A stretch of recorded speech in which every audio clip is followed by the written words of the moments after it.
മാന്യ പ്രേക്ഷകർക്ക് എൻ്റെ പ്രണാമം. എനിക്ക് ഇന്നലെ നല്ലൊരു കത്ത് കിട്ടി. എനിക്കത് അത്ഭുതകരമായിട്ട് തോന്നിയൊരു കത്താണ്. സന്തോഷം തോന്നിയിരുന്നു. ഇതിൽ board of research and analysis in intuitive neuro science brains എന്നാണ് ഷോർട്ട് ഫോമിൽ കൊടുത്തിരിക്കുന്നത്. കാലിക്കറ്റ് യൂണിവേഴ്സിറ്റി മലപ്പുറം ഡിസ്ട്രിക്റ്റിൽ ഉള്ള ഒരു സ്ഥാപനം. തമസോമ ജ്യോതിർഗമയ എന്ന എംബ്ലത്തിന് ചുവട്ടിൽ കൊടുത്തിട്ടുണ്ട്. കത്ത് വളരെ സിസ്റ്റമാറ്റിക്കും സ്റ്റാൻഡേർഡുമായിട്ട് director Indian institute of scientific heritage Thiruvananthapuram എന്ന് അഡ്രസ് ചെയ്തിട്ട്, respected sir, procurement of intellectual cooperation and technical collaboration for the purpose of studying the changes brought about in the human brain by the induction of Indian heritage techniques, as also for finding out modern scientific clarifications and explanations on the said Indian ancient heritage of India. നമ്മുടെ പൈതൃകമായിട്ടുള്ള അറിവുകൾ, പൈതൃകമായിട്ടുള്ള നന്മ നിറഞ്ഞ അറിവുകൾ, യോഗ, മന്ത്രങ്ങൾ, സംഗീതം തുടങ്ങിയതെല്ലാമാണ് അവരുദ്ദേശിക്കുന്നത്. തലച്ചോറിനകത്തുണ്ടാകുന്ന മാറ്റങ്ങൾ, നന്മകൾ, തലച്ചോറിലെ രോഗം, ന്യൂറോളജിക്കൽ പ്രോബ്ലങ്ങൾ സോൾവ് ചെയ്യാൻ ഇതെങ്ങനെ ഉപയോഗിക്കാൻ സാധിക്കും എന്നുള്ളതിനെക്കുറിച്ച് ധന്യമായി പഠിക്കാനുള്ളൊരു കേന്ദ്രം brains. Brains is an autonomous foundation incorporated under the Indian Trust Act. Indian Trust Act അനുസരിച്ചിട്ട് നീതി ആയോഗിൽ രജിസ്റ്റർ ചെയ്തിരിക്കുന്ന ഒരു ഇതായിട്ടാണ്. Duly ensuring the direct participant supervision of a team of veteran psychologists, physicians, yogic and spiritual acharyas, scholars of science, academicians, etc. for the aims and objectives.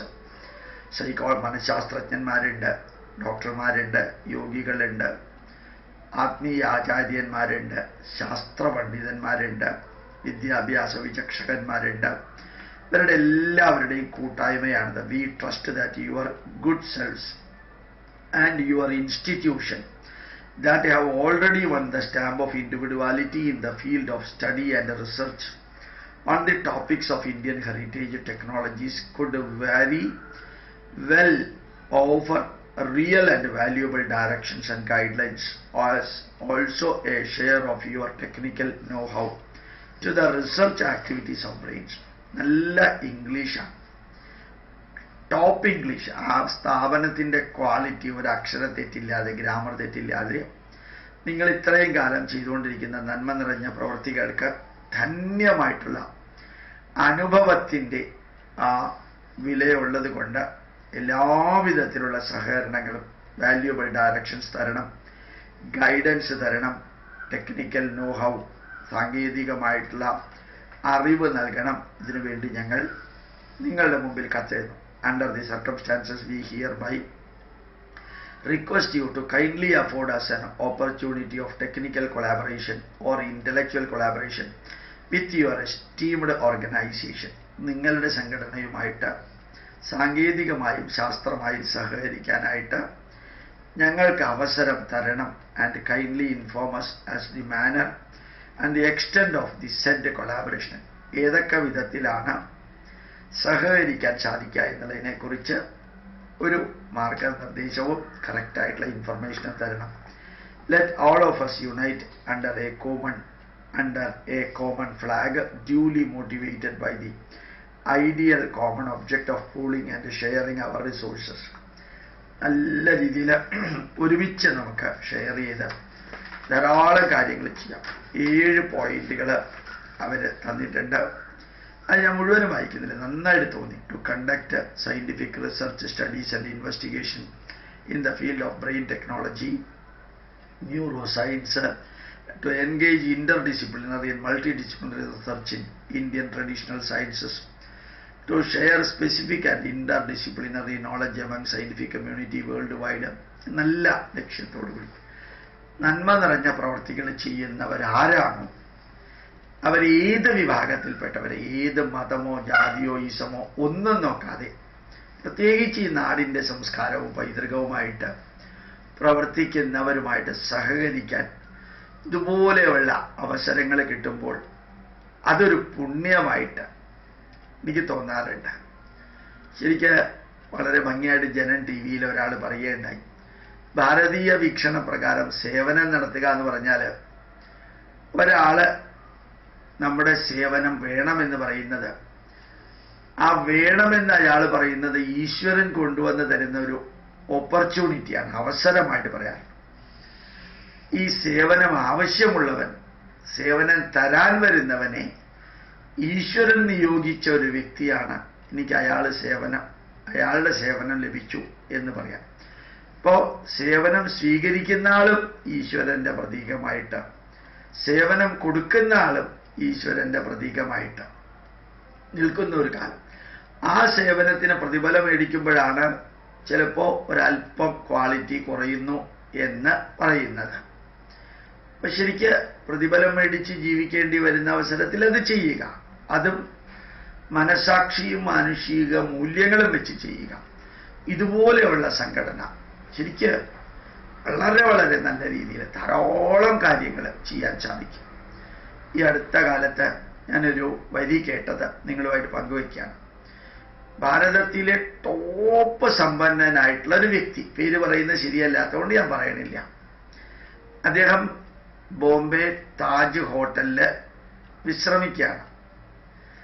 അദ്ദേഹം doctor Ramkumar എന്ന് പറയുന്ന കോയമ്പത്തൂരിലെ വൈദ്യഗ്രാമത്തിലെ അതിൻ്റെ ട്രസ്റ്റിന്റെ ചെയർമാൻ ആയിട്ടുള്ള ഡോക്ടർ രാംകുമാർ ആയുർവേദത്തിൽ പ്രഗത്ഭനും പ്രശസ്തനുമായിട്ടുള്ള ഡോക്ടറാണ്.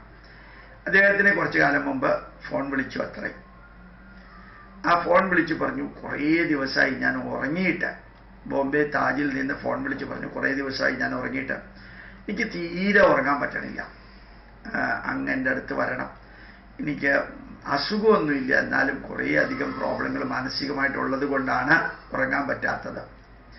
ഇദ്ദേഹം പറഞ്ഞു, നിങ്ങൾ വെറുതെ കിടക്കൂ, നിങ്ങൾ മരുന്നൊന്നും കഴിക്കേണ്ട, അവിടെ കിടക്കൂ, തന്നെ ഉറക്കം വരുന്ന കുറേ പറഞ്ഞു.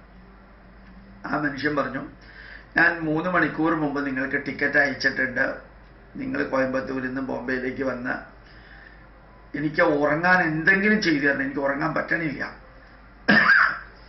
ഈ ഡോക്ടർ രാംകുമാർ തന്നെ എന്നോട് പറഞ്ഞതാണത്.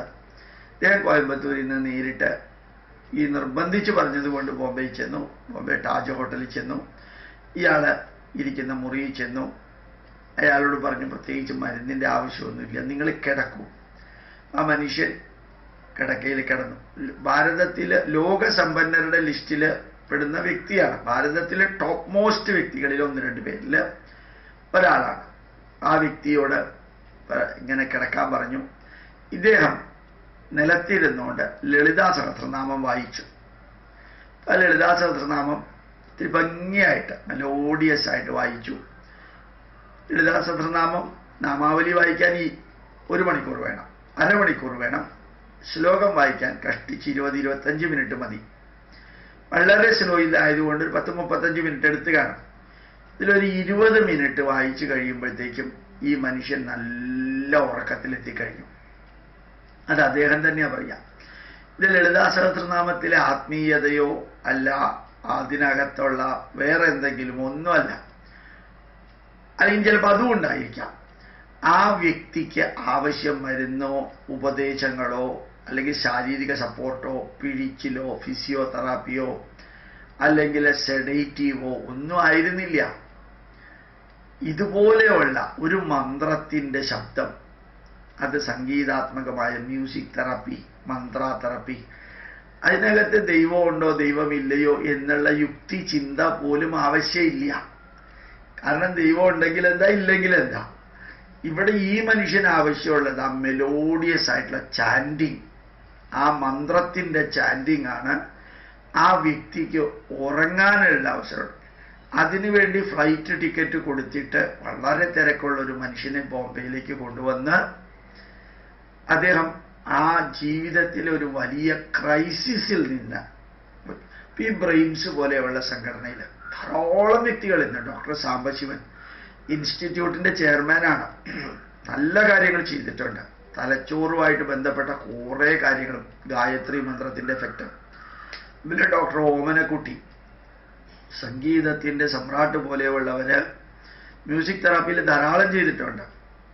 അംബുജാക്ഷൻ നായർ എന്ന് പറയുന്ന ശ്രീചിത്രയിലെ പണ്ടത്തെ രജിസ്ട്രാറായിരുന്ന വ്യക്തി മ്യൂസിക് തെറാപ്പിയിൽ അദ്ദേഹം 2ാമത്തെ PhD എടുത്തിട്ടുണ്ടെന്ന് തോന്നുന്നു, സംഗീതം മന്ത്രത്തിലൊക്കെ. ഈ ബ്രെയിൻസ് പോലെയുള്ള സംഘടനയിൽ നമുക്കും ചെറിയ ചെറിയ സംഘടനകൾ നല്ല രീതിയിൽ ഉപയോഗിക്കും. ആവശ്യമില്ലാത്ത കെമിക്കൽസ് മരുന്നായിട്ട് അടിച്ചകത്തേക്ക് കയറ്റുന്നതിന് പകരം ആവശ്യമുള്ള സമയത്ത് വേണമെന്നുള്ളത് നിർബന്ധമാണ്. ഒരു കാരണവശാലും മോഡേൺ മെഡിസിൻ ഇല്ലാതെ ഇന്ന് ജീവിക്കാൻ സാധിക്കില്ല. അങ്ങനെ ജീവിക്കാൻ ശ്രമിക്കുകയും ചെയ്യരുത്. പക്ഷെ മരുന്നിൻ്റെ ആവശ്യമില്ലാതെ വരുന്ന ധാരാളം സന്ദർഭങ്ങളിൽ ഇതുപോലെയുള്ള സംഘടനകൾ വസ്തുനിഷ്ഠമായിട്ട് ലോകത്തിൻ്റെ മുമ്പിൽ നല്ല രീതിയിൽ ഓതന്റിക് ആയിട്ട് റിസർച്ച് നടത്തിയിട്ട് സമർപ്പിക്കുന്ന കാര്യങ്ങൾ, ഇതിലൊരു 50-60% കാര്യങ്ങൾ ശരിക്കും റിസർച്ച് നടത്തേണ്ട ആവശ്യമില്ല. റിസർച്ച് നടത്തിയ റിസൾട്ടുകളുണ്ട്. ആ റിസൾട്ടുകൾ കോപ്പിറൈറ്റ് വയലേറ്റ് ചെയ്യാത്ത വിധത്തിൽ ബ്രോഷറാക്കുകയും ജനങ്ങളിൽ എത്തിക്കുകയും ചെയ്താൽ തന്നെ വലിയൊരു വർക്കാണ്. ഇൻസ്റ്റിറ്റ്യൂട്ട് ഇപ്പോൾ ചെയ്യുന്നത് അതാണ്. ഇപ്പം നമ്മളുടെ ഒത്തിരി കാര്യങ്ങൾ academy four heritage research and studies നമ്മൾ തുടങ്ങിയിട്ടുണ്ട് നവംബർ 1 മുതൽക്ക്. പ്രൈം മിനിസ്റ്ററിൻ്റെ തന്നെ ഒരു നിർദ്ദേശമായിരുന്നു നമ്മുടെ സംസ്കാരത്തിലുള്ള ശാസ്ത്ര സാങ്കേതിക വിദ്യകൾ ലോകത്തെ അറിയിക്കാം. അതിനുള്ളൊരു മീറ്റിങ്ങിനാണ് ഞാൻ department of science and technology ഡൽഹിയിലേക്ക് നവംബർ 3 പോയിരുന്നത്. നമ്മൾ വളരെ ഭംഗിയായിട്ട് നമ്മുടെ പൈതൃകത്തിലുള്ള കുറേ കാര്യങ്ങൾ അഭിമാനം തോന്നാൻ വേണ്ടി പഠിക്കണം എന്ന് ഞാൻ പറയാറുണ്ട്. 2 ലോകത്തിൻ്റെ മുമ്പിൽ അറിയിക്കാൻ വേണ്ടി പഠിക്കണം. 3 ഇന്നത്തെ കാലഘട്ടത്തിൽ പ്രയോഗിക്കാൻ വേണ്ടി പഠിക്കണം. അപ്പം അങ്ങനെ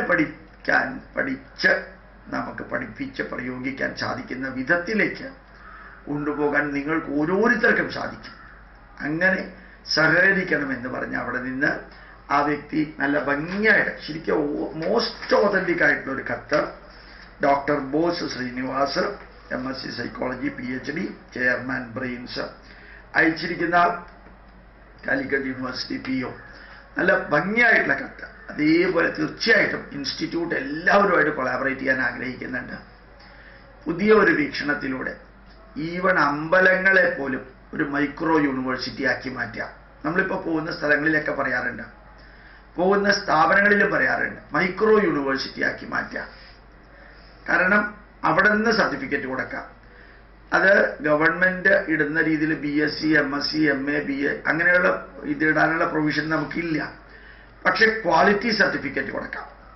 പ്രൈവറ്റ് സ്ഥാപനങ്ങൾക്ക് ഡിപ്ലോമ സർട്ടിഫിക്കറ്റ് കോഴ്സ് നടത്താം. ഗവൺമെൻറ് നിയമങ്ങൾ വയലേറ്റ് ചെയ്യാത്ത വിധത്തിൽ നല്ല ഓതന്റിക് ആയിട്ടുള്ള സർട്ടിഫിക്കറ്റ് ആ സബ്ജക്റ്റിൽ അവരുടെ ക്വാളിറ്റി. നമ്മൾ 450 പേർക്ക് സർട്ടിഫിക്കറ്റ് കൊടുക്കുകയുണ്ടായി കഴിഞ്ഞ വർഷം. ഇനി ഈ വർഷം വീണ്ടും ആരംഭിക്കണം. ആ സർട്ടിഫിക്കറ്റിൽ സബ്ജക്റ്റ് നോളജ് ഗുഡ് എന്ന് പറഞ്ഞ് എഴുതാം, വെരി ഗുഡ് എന്ന് പറഞ്ഞ് എഴുതാം, എക്സലൻ്റ് എന്ന് പറഞ്ഞ് എഴുതാം, ഔട്ട്സ്റ്റാൻഡിങ് എന്ന് പറഞ്ഞ് എഴുതാം. എല്ലാ സംഘടനകളും അത് ചെയ്യണം. നമുക്ക് ഹൈന്ദവ ജനതയ്ക്ക് നല്ല നല്ല ആശ്രമങ്ങളുണ്ട്, നല്ല നല്ല ക്ഷേത്രങ്ങളുണ്ട്, നല്ല രീതിയിൽ കാര്യങ്ങൾ പഠിപ്പിക്കുന്ന ചെറിയ ഗ്രൂപ്പുകളുണ്ട്. അവരെല്ലാം മൈക്രോ യൂണിവേഴ്സിറ്റി മാതിരി സർട്ടിഫിക്കറ്റ് കൊടുത്ത് നല്ല രീതിയിൽ വളർത്താൻ സാധിക്കണം. നമ്മുടെ ഇൻസ്റ്റിറ്റ്യൂട്ടും അത് കൊടുക്കുന്നതിൻ്റെ അനുഭവങ്ങൾ നമുക്ക് നല്ല പോസിറ്റീവായിട്ട് കിട്ടുകയുണ്ടായി. ഇങ്ങനെ സംഘടനകളും സ്ഥാപനങ്ങളും വന്ന് നമ്മുടെ നല്ല പൈതൃകത്തെ തിരിച്ചു കൊണ്ടുവരാനായിട്ടുള്ള മഹായജ്ഞത്തിൽ നിങ്ങൾ ഓരോരുത്തരും പങ്കെടുക്കണം.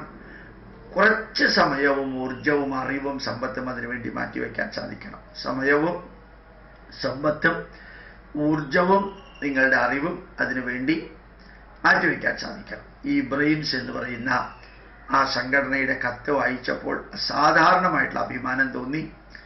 അതേ നല്ല അനവധി കാലം പ്രവർത്തിക്കാനും ആരോഗ്യത്തോടുകൂടി പ്രവർത്തിക്കാനും ലോക ജനതയ്ക്ക് നമ്മുടെ നന്മ നിറഞ്ഞ പൈതൃകം അന്ധവിശ്വാസങ്ങളും ദുരാചാരങ്ങളും ഇല്ലാതെ പ്രചരിപ്പിക്കാനും ഇന്ന് വരെ ലോകമെമ്പാടും നമ്മുടെ പൈതൃകത്തെക്കുറിച്ച് നടത്തിയിരിക്കുന്ന റിസർച്ച് കാര്യങ്ങൾ അതെടുത്ത ചെറിയ ചെറിയ ബ്രോഷറുകൾ, വലിയ പുസ്തകങ്ങളല്ല. വലിയ പുസ്തകങ്ങൾ പബ്ലിഷ് ചെയ്താൽ ആരും കേൾക്കാനും വായിക്കാനും ഉണ്ടാവില്ല.